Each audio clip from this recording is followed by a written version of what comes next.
Sí. Por ahí algunos no puede oírme, bueno, con mucho gusto del micrófono también. Antes que nada, bueno, pues muchas gracias por estar aquí en el seminario. La hora no siempre es la más fácil, pero agradezco mucho y aprecio mucho su presencia aquí. Los vamos a tratar en esta ocasión, en esta penúltima sesión del seminario sobre cambio climático, del programa de investigación en cambio climático, es la adaptación. En este caso, bueno, me presento rápidamente. Mi nombre es Ana Peña del Valle. Trabajo en el programa de investigación en cambio climático y trabajo desarrollando la línea de investigación de adaptación, capacidad adaptativa y resiliencia. Lo que les voy a presentar en esta ocasión es también estudié biología, hice el posgrado en geografía ambiental y posteriormente en geografía humana, y en cuestiones de adaptación he trabajado en diferentes proyectos de investigación con gente sobre todo en regiones cafetaleras, con gente del Centro de Ciencias de la Atmósfera. He participado el año pasado en un proyecto con el Instituto Interamericano de Cooperación para la Agricultura sobre adaptación, tratando de desarrollar un programa de adaptación para la agricultura. Este año he trabajado con la Agencia de Cooperación Alemana, para un proyecto sobre vulnerabilidad y adaptación en el corredor de la Sierra Madre Oriental. Entonces esto es sobre todo para que en un momento dado, bueno, cuando vean la presentación entiendan un poco, bueno, la perspectiva desde la cual les estoy hablando. Bueno, pues empecemos entonces. La presentación se llama Adaptación al Cambio Climático, 5 puntos para la reflexión. En la siguiente, por favor.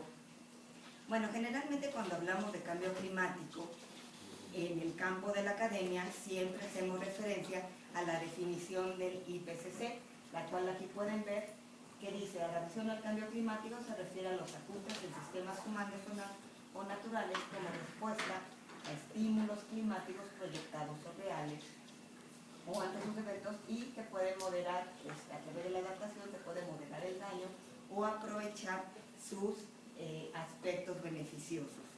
Esto es en la teoría, pero en la práctica, por favor la siguiente, cada quien entiende diferentes cosas acerca de la adaptación y cómo llevarla a cabo. Aquí vemos, por ejemplo, un grupo de actores clave que están tratando de ponerse de acuerdo sobre cómo abordar la adaptación en la agricultura. Entonces, mientras que para uno el aplicar formas innovadoras y sustentables puede enfocarse o puede dirigirse a sistemas de policultivo y sistemas tradicionales, para otros actores que coinciden con el discurso pueden estar pensando en diferentes soluciones de otro género, de otro tipo, sobre la adaptación de la agricultura al cambio climático. Es por eso que es importante crear este tipo de consenso sobre lo que es la adaptación. Bueno, también es muy importante que como investigadores tengamos muy en cuenta que las sociedades desde el inicio de la humanidad ha venido desarrollando y aplicando diferentes actividades de adaptación y ha venido respondiendo a amenazas climáticas y a ambientes cambiantes. Por ejemplo, no cabe duda que si bien el cambio climático está haciéndonos enfrentándonos a situaciones nuevas, como sería incremento en la intensidad de los eventos climáticos, de las amenazas climáticas, incrementos en las frecuencias de estas amenazas climáticas, e incluso un aumento en la incertidumbre de cuándo y cómo dichas amenazas climáticas se van a llevar a cabo. Lo cierto es que hay otras áreas de estudio, como la de los desastres y el manejo del riesgo, que ya han venido adelantando un poco en este aspecto.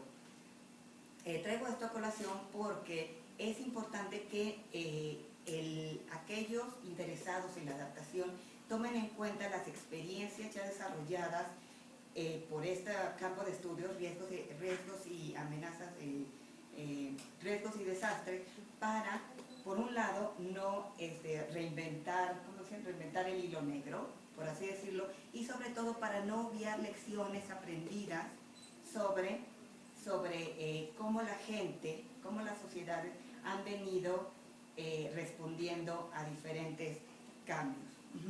Bajo este entendido es que les propongo como hilo conductor de la plática los siguientes puntos. La adaptación no es una actividad nueva o diferente. 2. No se tiene que reducir las incertidumbres científicas antes de poder actuar. 3. El enfoque sin impactos no necesariamente llevará a la adaptación. 4. La adaptación al cambio climático implica una tensión entre las diferentes soluciones de compromiso. Y 5. La adaptación al cambio climático es un proceso adaptativo.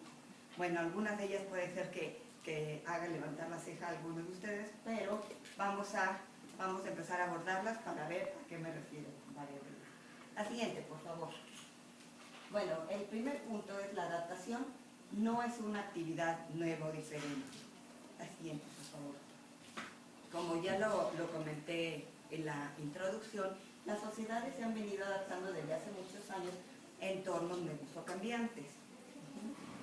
Les he puesto aquí un ejemplo sobre los productores de café en la región particularmente en la región de la Huasteca Potosina y de la región Otomí-Tetehua, en donde los productores de café tienen que enfrentar diferentes tipos de amenazas y diferentes tipos de incertidumbres, no solo climáticas, sino también de tipo económico, político y social.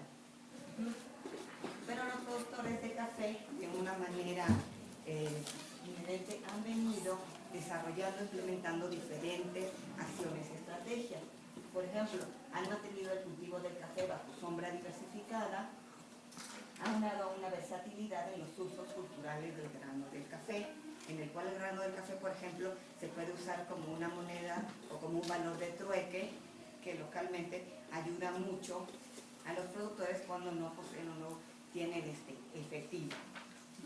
También este tipo de prácticas culturales y de manejo de recursos ha contribuido no solo a amortiguar en cierta medida algunos de los efectos del cambio climático, de las amenazas climáticas. En una huerta de café bajo sombra se puede resistir mucho mayor, o hay un contraste mucho menos marcado en las temperaturas máxima y mínima, y se mantiene como un microecosistema que ayuda, lo que es favorable para la producción de café, y también ayuda a amortiguar las pérdidas económicas asociadas a los mercados liberalizados. Esto otorga flexibilidad a los productores para que puedan dedicarse, manejar su tiempo y recursos de diferentes maneras y con ello completar todo lo que sería su sustento familiar.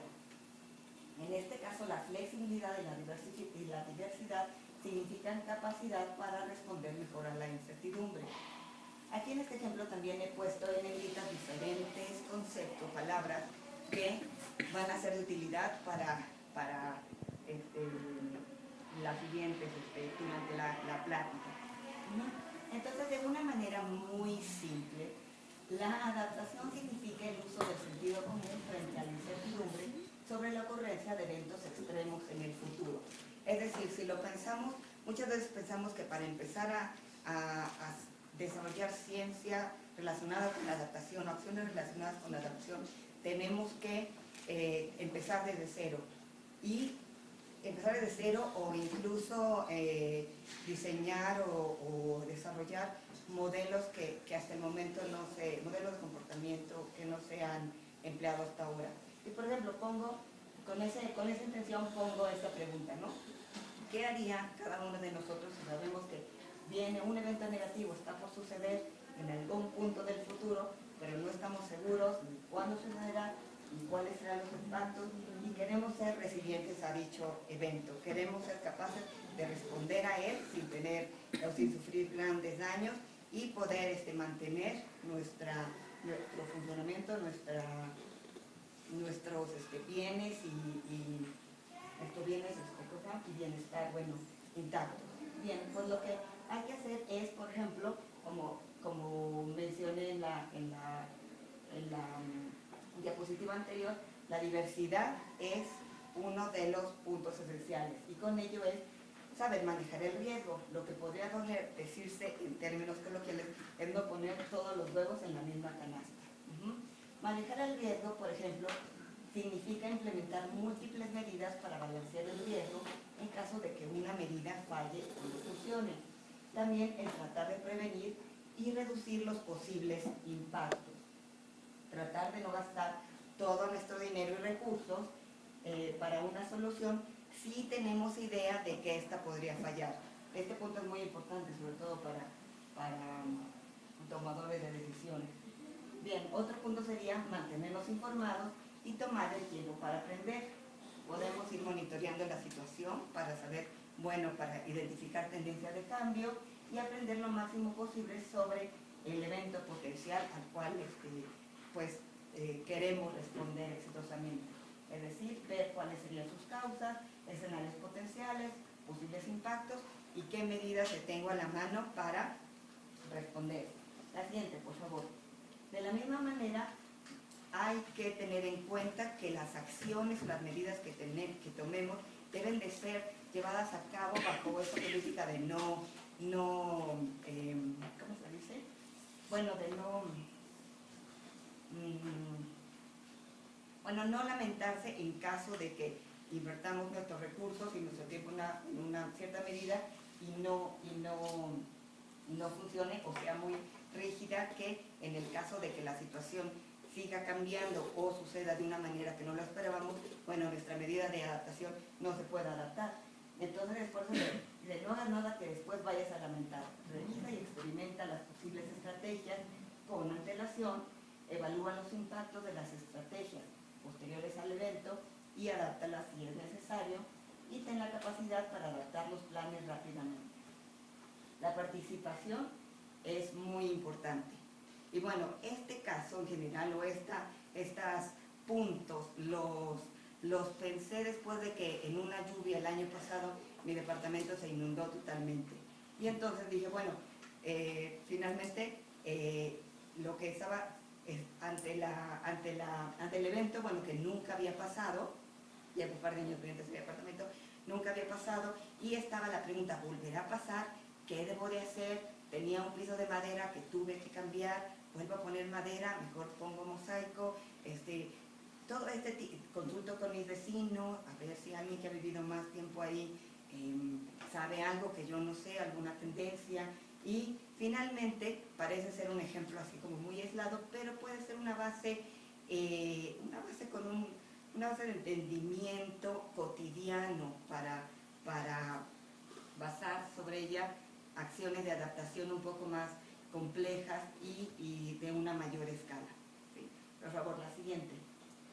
En este caso, bueno, lo que traigo a colación es que las estrategias que simplemente debieran ser adaptativas.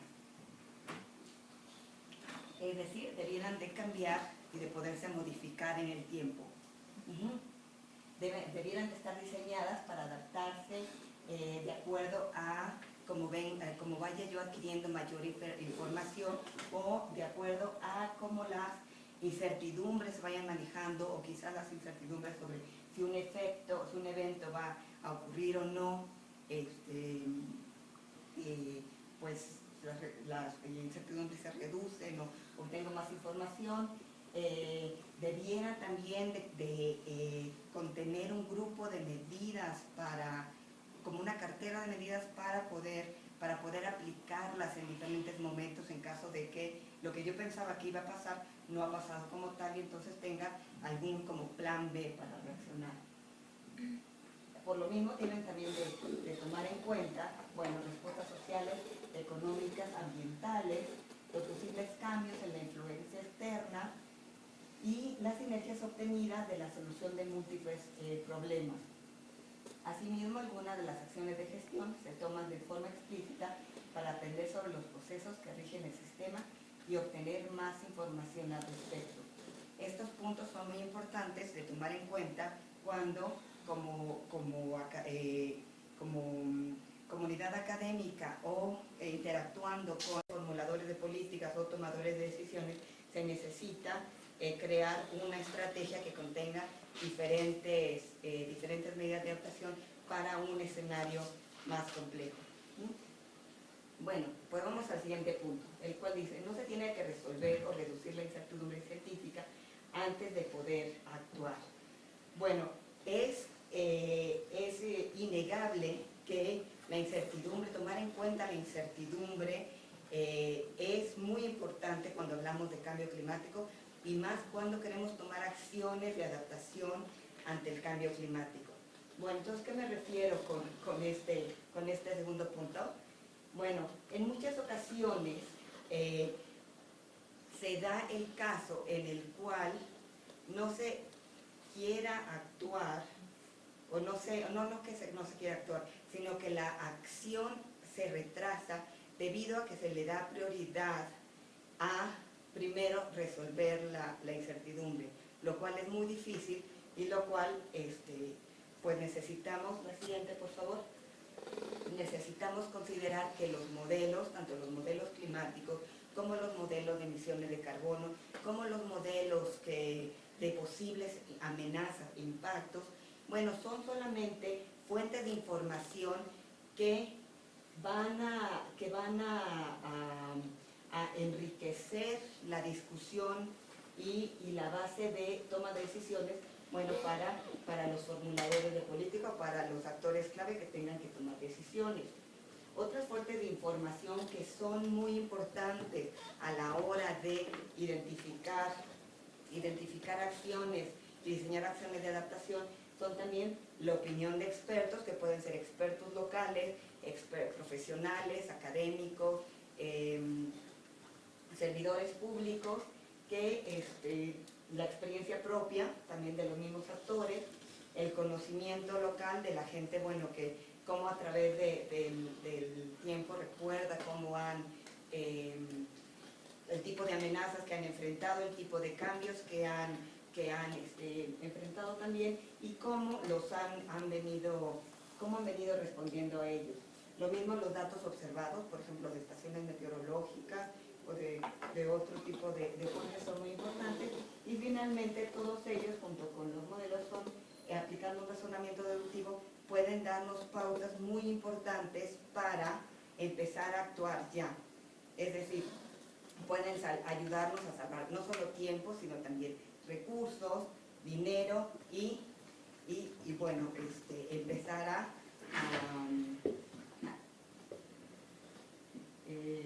¿cómo se llama? Evitar la trampa de un ciclo sin fin. Es decir, si bien se puede dar en el proceso de diálogo entre la esfera de la ciencia y de la política, puede ser que la esfera de la ciencia clave que necesita todavía más datos y más investigación para reducir incertidumbres, que finalmente esa es parte de su trabajo, pero bueno, una de las causas puede ser que la acción se posponga.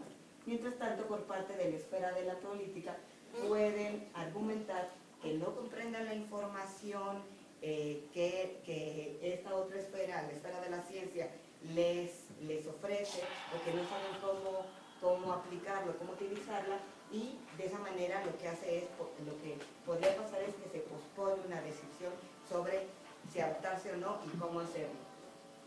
Al siguiente, por favor.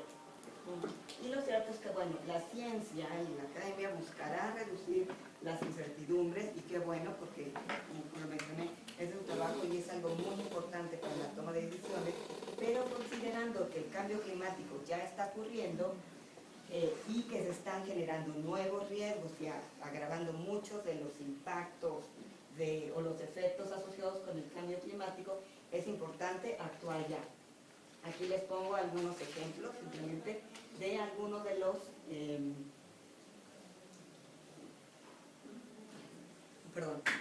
los impactos que se podría esperar para los siguientes años. Ahí con fuente del IPCC. ¿Sí? La siguiente, por favor.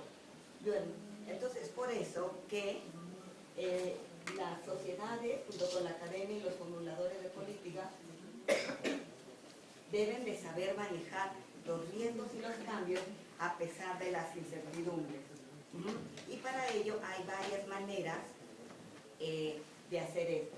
Es decir, aquí les pongo unas sugerencias de diferentes marcos para combinar opciones de adaptación.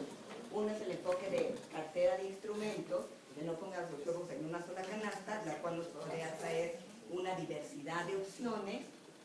Otra es impuestos y gastos, mitigación y adaptación, y considerar los 3 pilares de la sustentabilidad. La siguiente, por favor.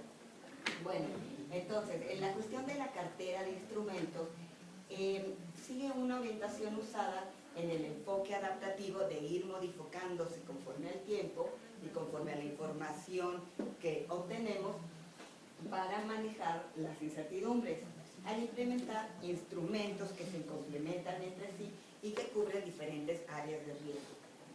Aquí les tengo un ejemplo que es el limitar la probabilidad de la ocurrencia de grandes impactos, como se ha hecho el manejo de las inundaciones en Holanda. La siguiente, por favor. En este caso, en esta gráfica, vemos que tenemos en el eje de las Y el daño y en el eje de las X de la probabilidad. En cuanto más un evento, o entre más baja sea la probabilidad de un evento, en este caso de lluvia, más elevados se creen que serán los daños, porque el evento será mucho más intenso. Es decir, un evento intenso, la ocurrencia de un evento o una amenaza climática intensa tiene una menor probabilidad de llevarse a cabo que un evento climático, una lluvia cualquiera, tiene una mayor probabilidad de ocurrencia. Es por eso que se entiende que el daño va a ser más intenso. Entonces, lo que se ha hecho aquí en este ejemplo en Holanda es que se ha creado una manera o diferentes sistemas o estrategias para manejar los daños. Es decir, se han creado áreas de almacenamiento, sistemas de bombeo y seguros, bajo el entendido que las áreas de almacenamiento van a cubrir todas aquellas lluvias que tienen una alta probabilidad de ocurrencia, pero cuya intensidad y daño potenciales son muy bajos. En el caso de lluvias o de eventos de lluvia un poco más intensos, luego la siguiente, se ha pensado que los sistemas de bombeo pueden complementar a las áreas de almacenamiento y pueden proteger a la población contra la elevada probabilidad de eventos de lluvia un poco más dañinos y cubrir una parte un poco más amplia del espectro. Cuando en eventos de lluvias muy intensas, los sistemas de bombeo y las áreas de almacenamiento quedan totalmente rebasadas y aún así se está enfrentando a una situación de daño potencial, bueno, pues ahí lo que se ha propuesto es el sistema de seguros, el cual van a cubrir el resto de los daños, o aquellos daños que se llamarían como residuales, es decir, que a través del sistema de bombeo y de áreas de almacenamiento, la siguiente, por favor, no se han podido cubrir. De esta manera, el potencial de daño que originalmente era bastante elevado, a través de una combinación de diferentes acciones, se ha reducido, si lo pueden ver, a un daño potencial mucho menor.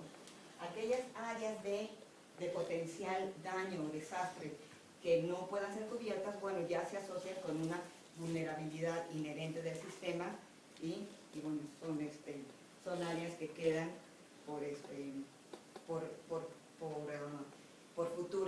como futura área de estudio y acción. El segundo punto es el de impuestos y gastos. Es decir, se puede hacer uso de los ingresos procedentes de una política impositiva para financiar otra opción relacionada con la adaptación. Bueno, ahí, pues, política impositiva me refiero tal vez como una medida, una política... Se impone. Sí, que se impone. Es decir, una que, bueno, tenemos que se impuestos o algo así para financiar otro tipo de de acciones relacionadas con la adaptación. Por ejemplo, impuestos sobre el recorrido cubierto en el transporte de alimentos para pagar campañas por educación. Pues ya sabemos que la mayoría de los alimentos recorren grandes distancias, muchas de ellas, bueno, incluso está en avión. Esto genera gases de efecto invernadero, contaminación y demás. Entonces lo que se propone, por ejemplo, en esta medida es crear un cierto impuesto por la distancia recorrida para usar ese dinero en, por ejemplo, puede ser para pagar campaña de educación, pero también puede ser reforestación o puede ser apoyo a ¿qué será? Manejo de agua sustentable, otro tipo de actividades que traigan un beneficio ambiental y social. Otro de los puntos del enfoque de cómo combinar acciones es pues la de vinculación entre la mitigación y la adaptación, haciendo un enlace o tratando de hallar los mayores enlaces entre ambas áreas, dado que sobre todo la parte de mitigación actualmente tiene mucha mayor atención y recursos y bueno, es una situación como de ganar-ganar en el cual al mismo tiempo que mitigas puedes bastante en muchas de las áreas promover la adaptación. Y por ejemplo, los beneficios económicos procedentes de la venta de créditos de carbono en granjas porcinas, por ejemplo, que es uno de los ejemplos que ya están implementándose, puede ayudar a subvencionar planes de implementación para energías renovables. Entonces, mucha de esta mitigación que se está haciendo al mismo tiempo, bueno, compensación, más bien, lo que puede también traer como colateral es una reducción verdadera de las emisiones de gases de efecto invernadero a través de energías renovables. Otro ejemplo es el manejo y gestión sustentable del agua. Bueno, puede crear menos emisiones por bombeo porque cada vez se tiene que buscar agua más profundamente. Eso trae consigo, bueno, que las bombas o los sistemas de bombeo emitan mayor cantidad de carbono y bueno, lo que puede hacer es una mejor distribución del agua para los diversos usos, es decir, a través de un manejo de gestión sustentable del agua se puede posiblemente distribuir mejor el recurso y entonces disminuir la intensidad de uso de estas bombas y al mismo tiempo mejorar o hacer más equitativo la distribución y el uso del agua. Bueno, y tenemos los tres pilares de la sustentabilidad, que más que pues un enfoque en el cual buscamos seleccionar aquellas medidas que cubran beneficios, o que traigan beneficios a las tres áreas que en muchas ocasiones se mencionan, a la sociedad, a la economía y al ambiente, y que busquen reducir efectos negativos de diferentes maneras en cada una de estas áreas. Como ejemplo tenemos el desarrollo de capacidades para el manejo sustentable y productivo de los bosques. Esto trae, por ejemplo, trabajo, recursos financieros, trae cohesión social y al mismo tiempo protección de servicios ecosistémicos. Entonces esto en concreto lo que sí es que hay que buscar que nuestras opciones de adaptación traten de ser lo más comprensivas e integrales posibles. Bueno, ¿por qué es importante esta integralidad en las medidas de adaptación?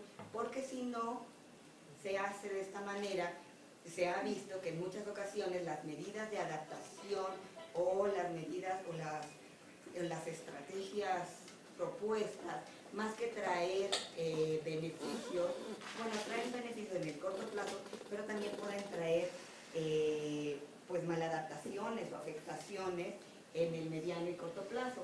Por ejemplo, los biocombustibles pueden resultar una muy buena medida de mitigación, aunada a la adaptación, si trae recursos a las comunidades, que de otra manera tal vez no traerían, pero al mismo tiempo no hay que ignorar los efectos del cambio de uso de suelo y la sustitución de mercados sobre la posible escasez de alimentos, ¿no? Hay que tener muy en cuenta lo de la seguridad alimentaria. En este caso, el ETS son los mercados voluntarios de carbono. El único mercado que ahorita está funcionando es el European Trade System. ¿Y qué puede traer esto? Bueno, pues que la falta de incentivos para la reducción real de emisiones haga que ignoremos o que se ignoren que la sobreproducción de bonos de carbono pueden bajar los precios de estos bonos de carbono y por tanto hacerlos muy poco atractivos para compradores y vendedores y por tanto dejar de ser una opción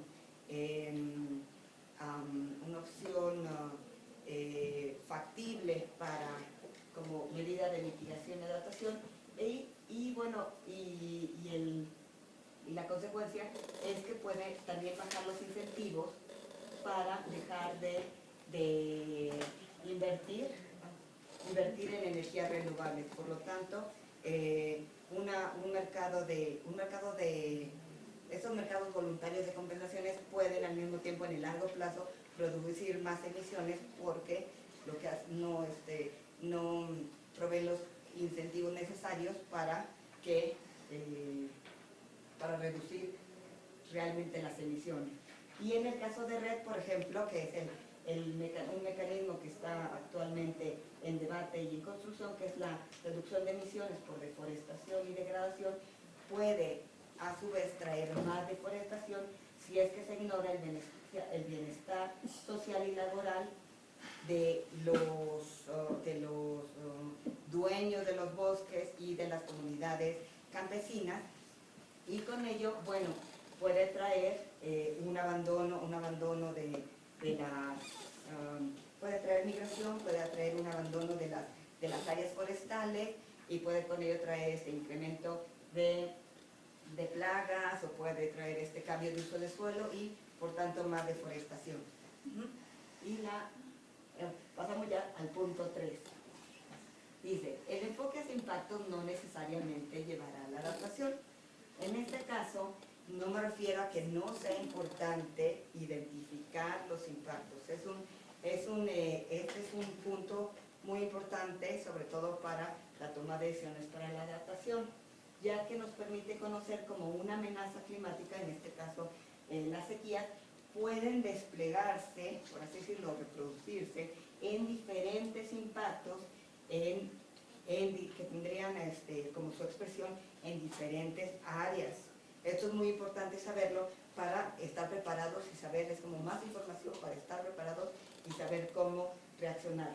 Lo que me refiero, la siguiente por favor, es que el enfoque de adaptación o no pretender saltar del estudio de identificación de impactos a la adaptación como tal, aun y cuando también se identifiquen vulnerabilidades, el pasar de una identificación de amenazas, impactos, vulnerabilidades a la adaptación, la siguiente por favor, todavía trae consigo el sobrepasar y enfrentar ciertas barreras. La siguiente por favor, las cuales pongo aquí como preguntas. Este tipo bueno, no son barreras, pero este tipo de aspectos son los que usualmente posibilitan o imposibilitan que la adaptación realmente se lleve a cabo, ¿no? El crear consenso cómo crear consenso entre actores, cómo superar política pública contradictoria, cómo integrar los aprendizajes surgidos de la experiencia, cómo rectificar el camino en caso de que las proyecciones de impacto no concuerden con la realidad. Todos esos puntos son esenciales para sí llegar a los ajustes relacionados con la adaptación y que muchas veces el tratar del impacto a la adaptación no lo hace tan fácil. Esta discusión ya se ha venido, por así decirlo, cociendo en el debate de políticas públicas, y el mismo panel internacional de cambio climático ya está empezando a mover su enfoque de únicamente el enfoque priorizado en modelos climáticos, escenarios e impactos, a un tipo de enfoque un poco más integral, en el cual también se van a priorizar las vulnerabilidades y umbrales a fin de identificar cuáles son aquellos aspectos que podrían o que capacitan a la gente para llevar a cabo una acción de adaptación o que más bien, o cuáles son las barreras que enfrenta la gente para poder enfrentar o hacer, implementar acciones de adaptación y respuesta ante los impactos que se hayan identificado. La siguiente, por favor. Es por ello que, bueno, no es necesario cambiar de enfoque, tal vez sea necesario ampliar el enfoque y pasar de la sola identificación o diseño de acciones específicas dirigidas a responder a un cierto impacto,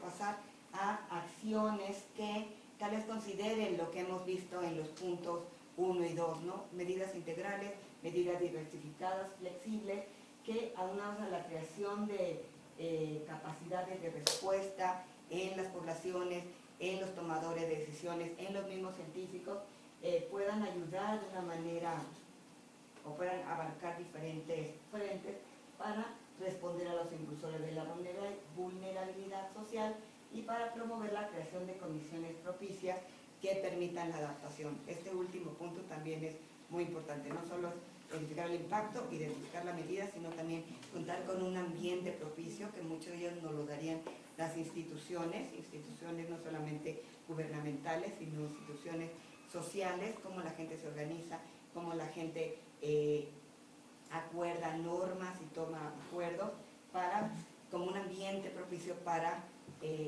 adoptar, implementar estas adaptaciones. Pasamos ya al punto 4, que es la adaptación al cambio climático, implica una tensión entre las diferentes soluciones de compromiso. Como soluciones de compromiso me refiero a las diferentes opciones que los diferentes actores creen como la mejor opción para la adaptación. Es decir, en la adaptación, y como lo comentamos creo que en la primera y la segunda diapositiva, cada quien tiene una idea de qué es lo mejor de acuerdo a su formación profesional o a su experiencia personal. Aquí nada más es un ejemplo de dos puntos de vista diferentes son un poco complementarios, sobre cómo debería de iniciarse un proceso de adaptación. Algunos piensan que es primero ¿cómo se llama? Primero hay que conocer qué va a pasar para empezar a actuar. Otros creen que bueno, lo importante es subsanar las carencias de base, tal vez un enfoque un poco más de desarrollo, antes de preocuparnos sobre cosas que podrían pasar. Entonces son debates que tanto en la academia y como en los tomadores de decisiones, las políticas públicas, son elementos de peso para decidir cómo actuar y de qué manera. Entonces, bueno, hay 3 puntos en los cuales esta tensión se da de una manera especial. Es decir, en la escala en la cual, la escala, los recursos y las políticas públicas. En la escala, por ejemplo, las acciones de adaptación que son diseñadas o identificadas y diseñadas para una cierta escala, por ejemplo, nacional o estatal, puede que no sean tan adecuadas para una escala local, o que incluso aquellas identificadas y implementadas en la escala local puedan enfrentar ciertas barreras a otras escalas o en otros sectores por políticas públicas contradictorias. Entonces, este tipo de, tanto sea escala vertical como una escala horizontal, este tipo de cuestiones pues son hoy en día una de las barreras más importantes como una tensión para la adaptación. Al mismo tiempo se liga con los recursos, que aquí me refiero sobre todo a recursos materiales, dinero, pero al mismo tiempo pues también recursos humanos, ¿no? Generalmente todos lo sabemos, bueno, los recursos son limitados, por lo que es necesario priorizar. Hay diferentes maneras, metodologías probadas de cómo priorizar, usando indicadores, usando escenarios de actores, pero lo Lo que quiero decir es cómo en esta área también hay esta tensión entre diferentes opciones. Y bueno, en el campo de las políticas públicas, sobre todo los puntos 1 y 2, fiscal y recursos, bueno, nos hacen ver cómo muchas veces lo que más se necesita es una gestión entre actores y sectores que el uso de herramientas y tecnología, que también estos dos enfoques traen una tensión mucho, sobre todo por ejemplo en el campo de la agricultura, el uso de herramientas y tecnología es muy apreciado y muy favorecido, cosa que en otras áreas se busca un poco más promover la gestión entre actores. Bueno, entonces, cualquiera que sea el campo de atención, escala horizontal, vertical, recursos materiales, recursos humanos, el área de políticas públicas, siempre va a existir una tensión de fondo o un compromiso muchas veces entre qué parte de un sistema, aquí trato de ejemplificar un sistema rural, por así decirlo, entre qué partes debieran modificarse y qué partes debieran permanecer sin cambios. Esta es una parte de la adaptación que tal vez puede ser un poco teórica, pero que en la práctica también implica que aquellas personas que tomen decisiones deben de identificar qué elementos de todos los que podrían adaptarse son aquellos esenciales para que el sistema mantenga sus características inherentes y esenciales para su mismo funcionamiento y qué otros elementos son aquellos que en realidad podrían modificarse, adaptarse o incluso abandonarse. Un poco para ilustrar este caso les he traído como el ciclo de la resiliencia, que es la capacidad de las sociedades, de los sistemas naturales o de los sistemas sociales para hacer frente a diferentes impactos y conservar sus características inherentes. O regresar, también se toma como la capacidad de regresar al estado previo, antes del evento de daño, el evento de daño. Entonces, a través de este ciclo, vemos que un sistema, en este caso, pues voy a usar el ejemplo del café, puede pasar a través de diferentes etapas y las cuales, bueno, diferentes etapas que serían la pérdida, reorganización, crecimiento, explotación y conservación. En el área de pérdida los cambios ocurren muy rápidamente y hay que abandonar o hay que abandonar ciertas prácticas o ciertos elementos que conforman el sistema, pero siempre seguido de una fase de reorganización en el cual el sistema se vuelve, como ha perdido ciertos elementos y está en una situación de cambio, hay también mucho mayor campo para como innovar, para integrar nuevos elementos. Estos con el tiempo van a crear cierta reorganización en el sistema y le van a permitir crecer y explotar los recursos que tenga disponibles hasta llegar de nueva cuenta a un estado de estabilidad o de conservación, en el cual, para hacerlo un poquito más, para ilustrarlo y hacerlo un poquito más aterrizado, porque muchas veces con lo de la resiliencia es un poquito difícil imaginarse estas etapas, podemos ver que en el caso de los productores de café, cuando han pasado por etapas, aquí lo vemos en la omega, el abandono de prácticas de café, lo que hacen es disminuir los insumos, deteriorar, disminución de los insumos, abandonan las prácticas de manejo de café, lo cual, trae consigo un deterioro de las mismas. También hay un deterioro, también hay un deterioro del manejo de la sombra. Al mismo tiempo, eso hace, que la actividad del café caiga como un mínimo básico, así que se quede medio latente, hasta que, por ejemplo, se llegue a un momento de mayor estabilidad, que los precios del café se recobren, o se recuperen, se eleven un poco, que aquellas fases donde, o aquellos daños causados por cierto evento, una helada o una granizada, bueno, esperar al siguiente año a recuperarse y al mismo tiempo lo que hacen es empezar a recuperar poco a poco las actividades de manejo. Ya no se abandona, nada más se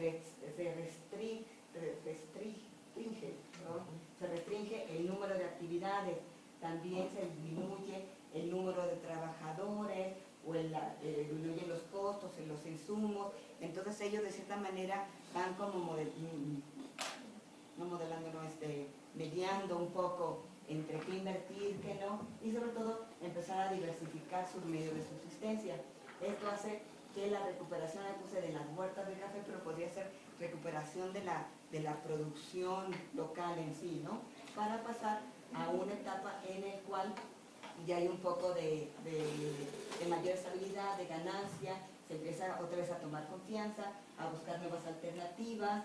Al mismo tiempo, bueno, puede ser que otros actores se integren o se involucren en el proceso, crezca el capital social, se impulsen las cooperativas sociales, se crean redes, un momento en el cual el sistema pasa como de nada más estar latente a empezar a especializarse y a crecer. Esto trae consigo una cierta estabilidad, en el cual se empieza también a reforzar la gobernanza, se mejoran los controles de calidad, se conservan los recursos y como que el sistema empieza a crecer hasta que, pues tristemente, tiene que, pues por cuestiones los mercados de café son muy volátiles, entonces siempre está latente el riesgo de volver a caer en el ciclo, ¿no? Que los precios bajen mucho o que haya por cuestiones de que venga una helada, que venga una muy mala temporada o que las condiciones ambientales empiecen a cambiar un cierto grado y que la producción empiece a afectarse y entonces se empiece otra vez el ciclo, ¿no?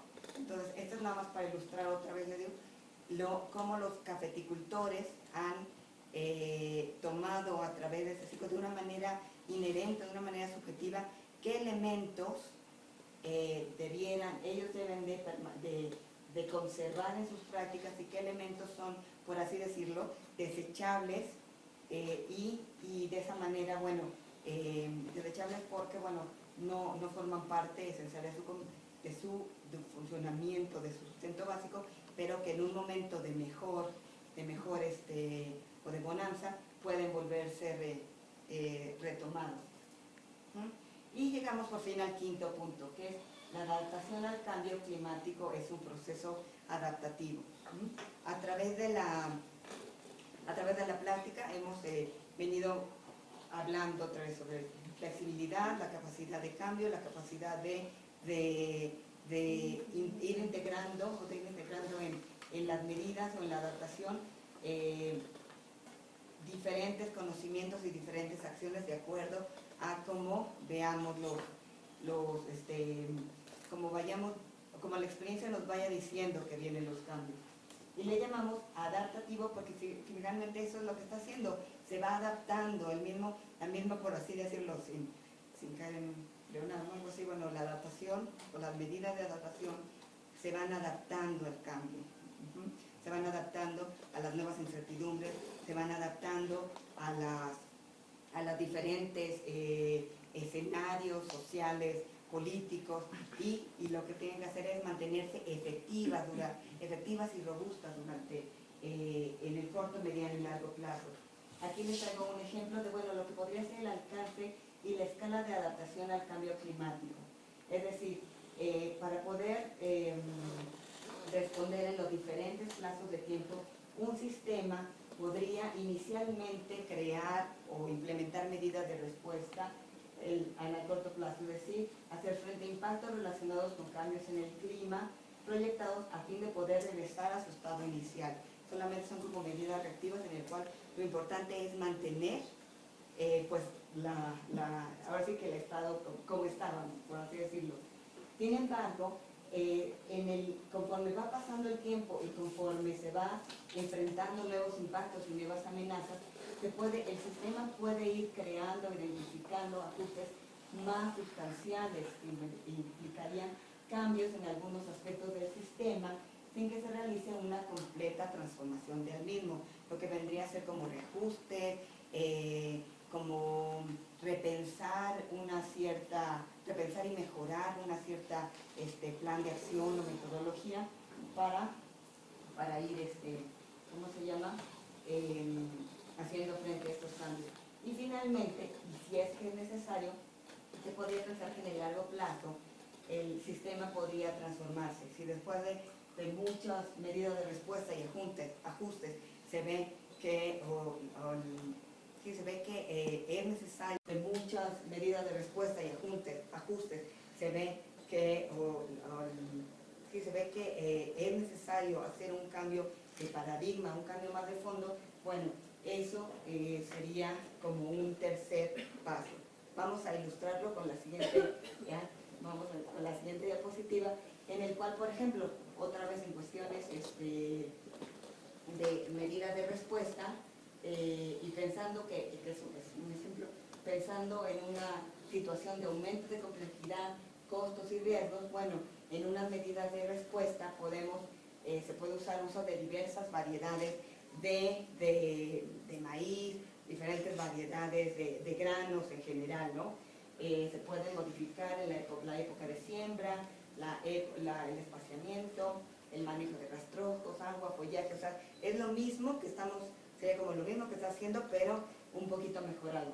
En cambio, ajustes más sustanciales en el mediano plazo podría incluir, bueno, cultivos, un poco mejoramiento de semillas, ¿no? Cultivos que puedan responder o que tengan genéticamente estén preparados para responder a ciertas amenazas climáticas.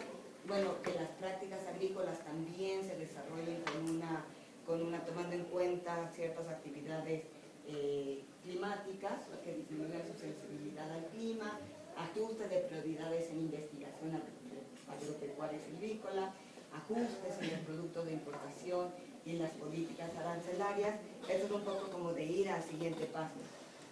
Hasta, bueno, podría ser llegar a una transformación en el cual, bueno, ya de plano se cambie el uso del suelo, se usen los servicios ecosistémicos como nuevos productos de valor e intercambio, se cambien las prioridades, tal cual no solamente se ajusten, sino de plano se cambien las prioridades de investigación agropecuaria y silvícola y se transformen el paradigma, sobre todo en las instituciones, sobre importación y políticas arancelarias. Esos son ejemplos de acciones en cada una de cada uno de estos pasos para llegar como en un proceso de adaptación en el largo plazo. En ese sentido,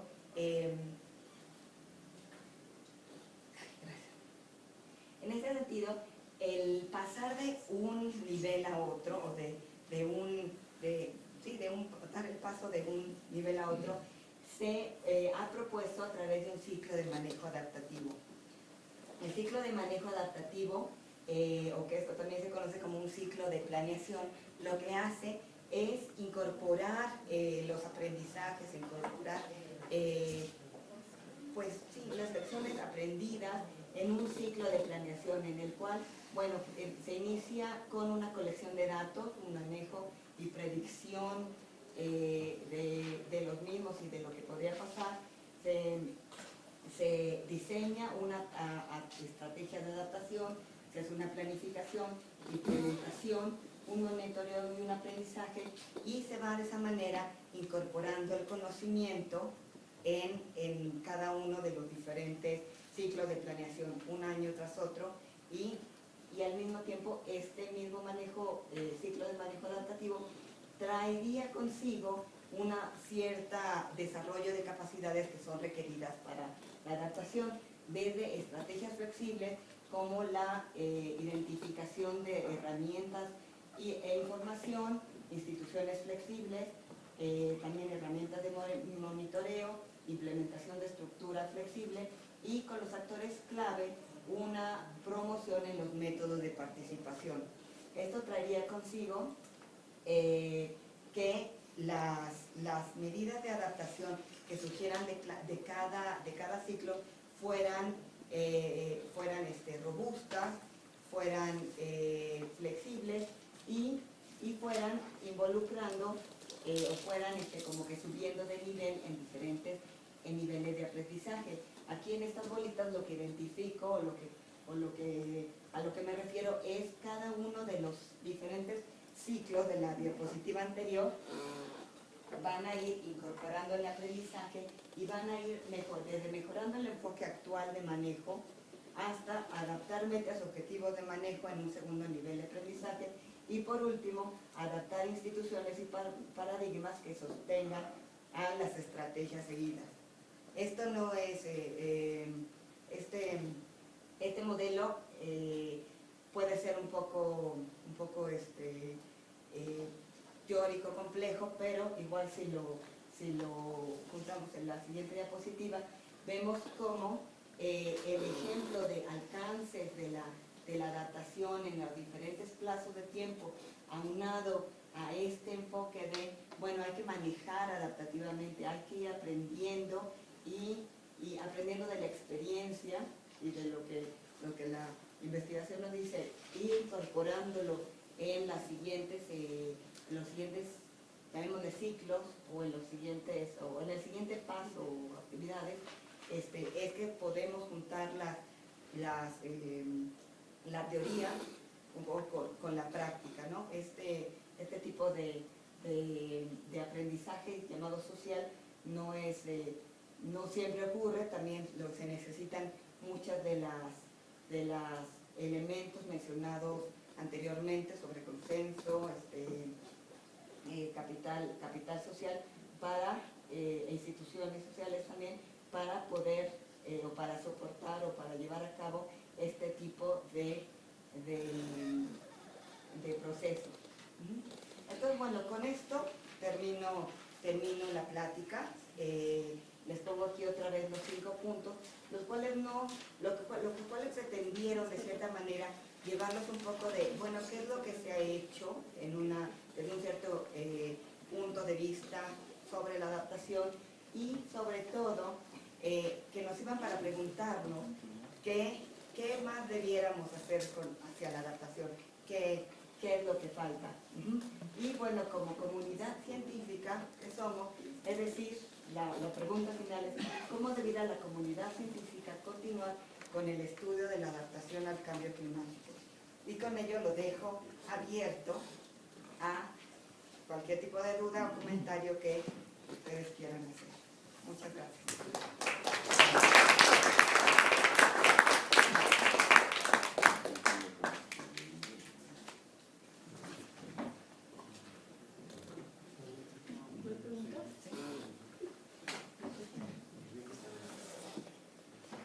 Muchas felicidades, su plática muy interesante. Bueno, yo también me dedicaba al café y el café es uno de los cultivos más sensibles al cambio climático, por eso en los últimos años no ha bajado el precio, aunque la oferta se incrementó muchísimo con la entrada de Vietnam, Indonesia y la India, tiró los precios por más de 8 años y por eso fue lo que los que nos dedicábamos a ese cultivo tuvimos que emigrar a otras actividades. Yo en lo personal emigré a proyectos ambientales porque los cafetales están en paraísos terrenales. Entonces, pues es un paso muy corto que hay que dar de café a proyectos ambientales. Y en la Sierra Madre Oriental, que es donde usted platicar, ahí las heladas ha sido un factor de cambio en la actividad agrícola. Entonces se han desarrollado otras como la nuez de macadamia, la carambola, el lichi, el maracuyá, el jengibre, como alternativas. Se ha ensayado en esas cosas como un proceso de adaptación.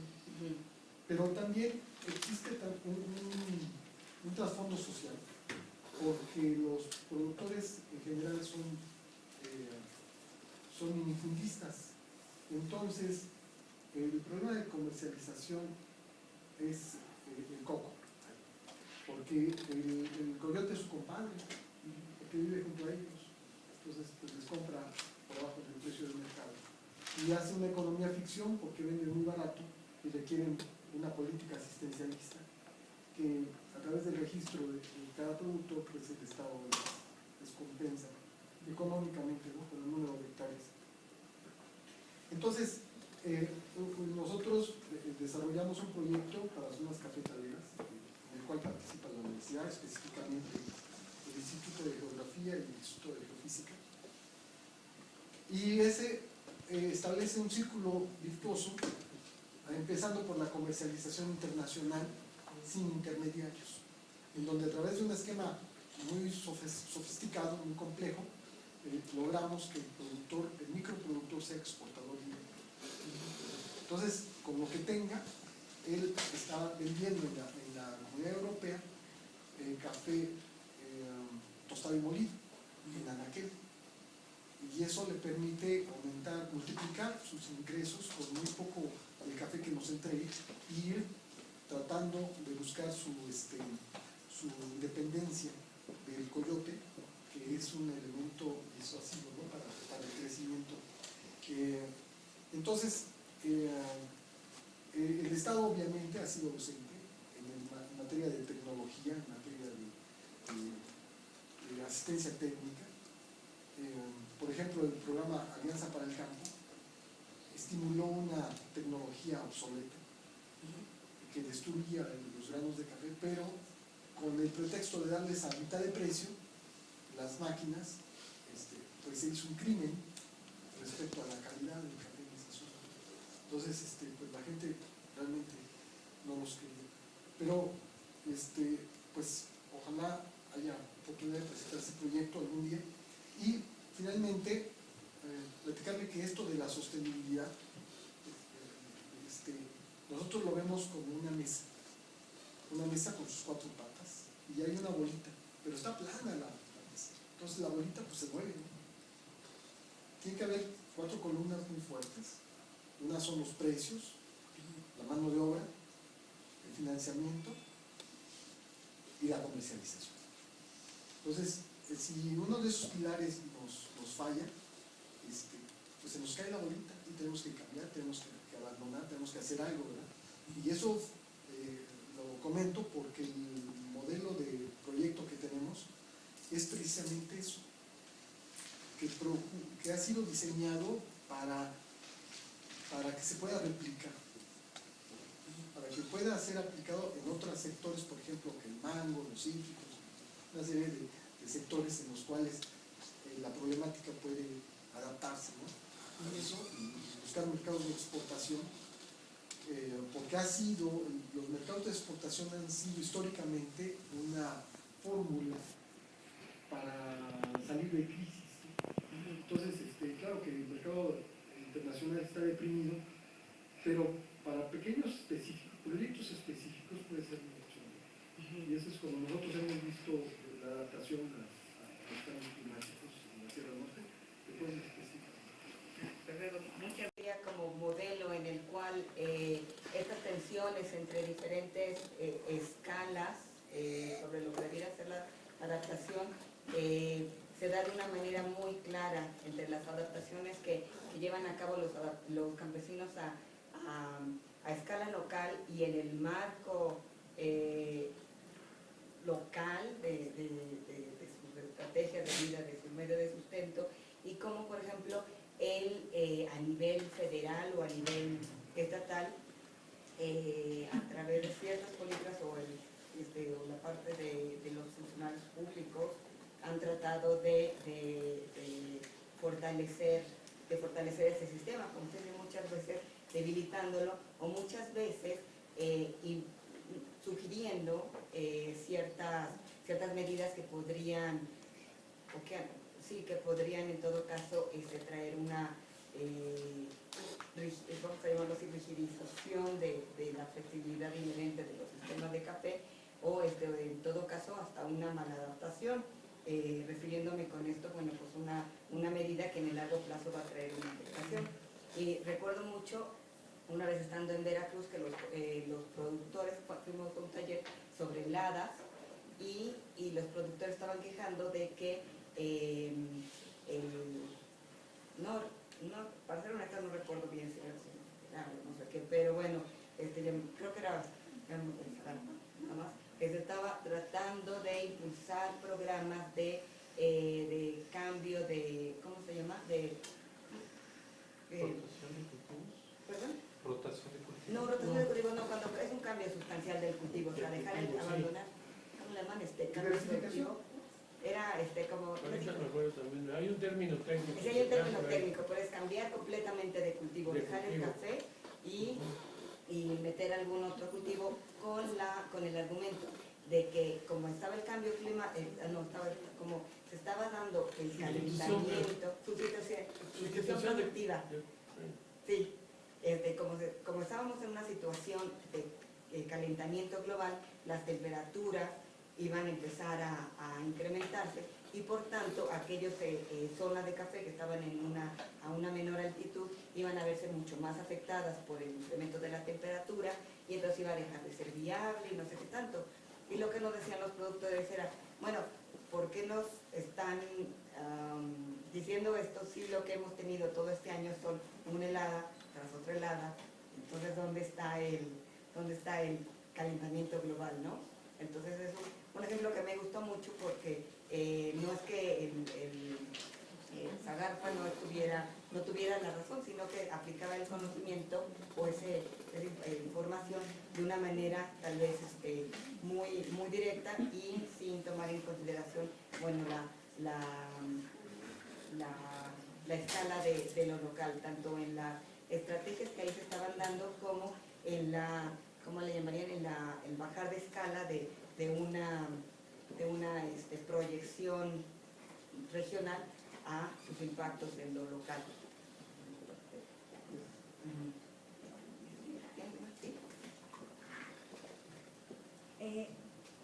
Hay muchos conceptos que yo todavía no tengo así como muy claros, pero hasta donde entiendo como que la mitigación es una cuestión más estructural y más a largo plazo.